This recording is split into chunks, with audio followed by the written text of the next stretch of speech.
Hey everyone, a significant scandal has emerged involving Pastor Clarence McClendon, a prominent figure in the American church community who is now entangled in a $250,000 financial deceit. This revelation threatens to undermine his reputation and the trust placed in him by thousands of followers. The unfolding story raises questions about the integrity of his ministry and the implications of this scandal on his leadership. As details continue to surface, the situation is poised to create a substantial impact within the Christian community, challenging perceptions of McClendon and his influence. Stay tuned for an in-depth exploration of this shocking development. Over the years, Clarence McClendon's influence grew significantly, extending beyond his preaching to appearances on shows like Preachers of LA, where he showcased a lavish lifestyle filled with luxury cars, expensive homes, and designer clothing. While many admired his apparent success as a sign of divine favor, others began to question the source of his wealth, leading to rumors of financial mismanagement, secretive dealings with affluent donors, and undisclosed contributions that were not reflected in church records. Speculation intensified until a whistleblower from McClendon's inner circle emerged, setting the stage for a dramatic unraveling of his public persona and the integrity of his ministry. A whistleblower revealed a covert system within a church that misappropriated funds for personal gain while maintaining a facade of integrity. Despite attempts to address the financial discrepancies through internal communications and meetings, the whistleblower faced silencing and exclusion from church activities. As more victims emerged and inconsistencies grew, they decided to speak out, leading to a shocking interview with a Christian watchdog group. This revelation, along with leaked financial evidence, caused turmoil among church members, many of whom felt betrayed after years of faithful support. Two key individuals, an executive assistant and a licensed CPA, who were involved in a church's financial advisory board, have vanished following a scandal involving suspicious financial transfers. Evidence, including email screenshots, reveals that a donor who contributed $50,000 received a vague response about their donation, instead of a proper acknowledgement, highlighting manipulative practices associated with the prosperity gospel.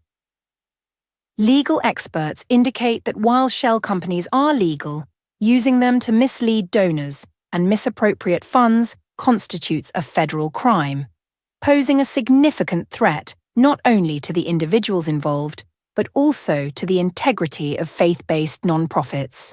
The situation underscores the risks of financial misconduct within charitable organizations. The release of documents regarding a church's financial practices sparked outrage among its members and led to a significant investigation by the Internal Revenue Service, IRS. This inquiry was not a routine audit, but a comprehensive probe into potential tax evasion, wire fraud, and the misuse of charitable funds. The IRS initiated its investigation shortly after the documents became public, issuing sealed subpoenas to financial institutions connected to the church, seeking extensive banking and donation records from the past 6 years. Complicating matters, the IRS had a confidential informant within the church's leadership, an elder who had grown increasingly uneasy about the church's operations, further intensifying the investigation's scope and implications. A financial scandal has emerged involving a pastor who allegedly misused church funds for personal luxury, including an $18,000 first-class flight and a stay at the Burj Al Arab in Dubai, booked under a shell company. Following the IRS's discovery of this evidence, several of the pastor's financial accounts were frozen, and some of his LLCs were dissolved. Despite his legal team's claims of innocence and a misunderstanding regarding spiritual and business practices, sources indicate there is sufficient documentation for potential criminal charges. Meanwhile, the church is facing a significant decline, with attendance dropping nearly 60% and major donors distancing themselves from the pastor, who is now reportedly in hiding under federal protection. Facing backlash and potential federal charges, intensified his appeal for donations, by launching a new campaign that encouraged followers to contribute $2,500 as a resurrection seed to combat perceived demonic attacks and restore his ministry. Instead of addressing the criticism, he framed the negative response as a sign of his divine anointing, suggesting that persecution was part of his spiritual journey.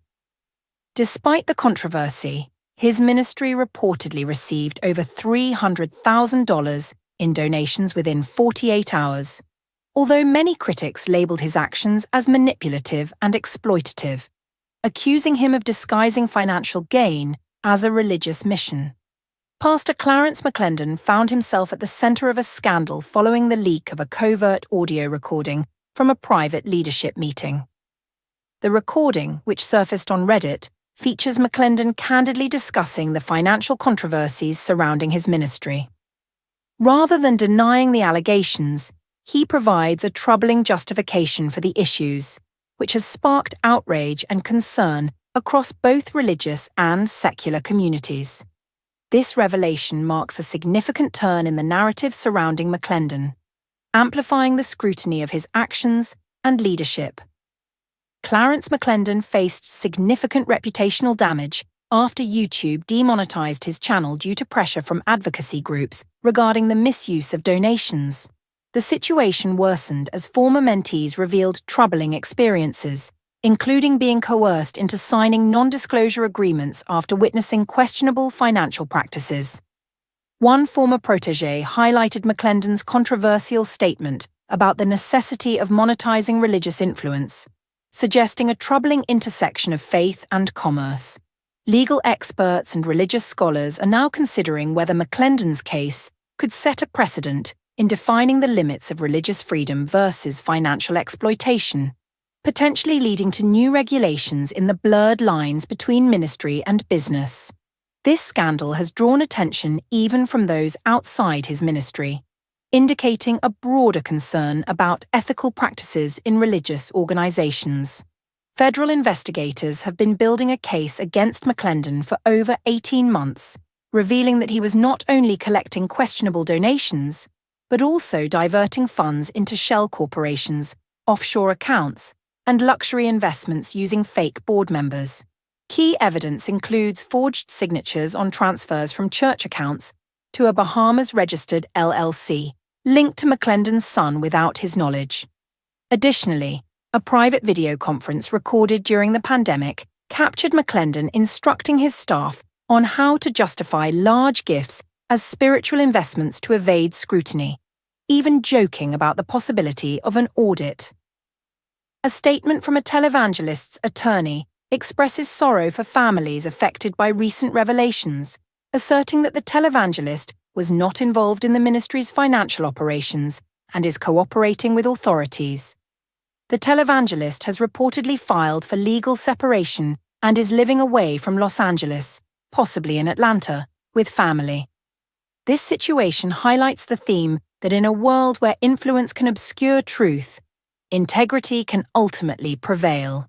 The downfall of Clarence McClendon, a once respected figure in televangelism, serves as a reminder that personal flaws such as greed and pride can lead to one's undoing.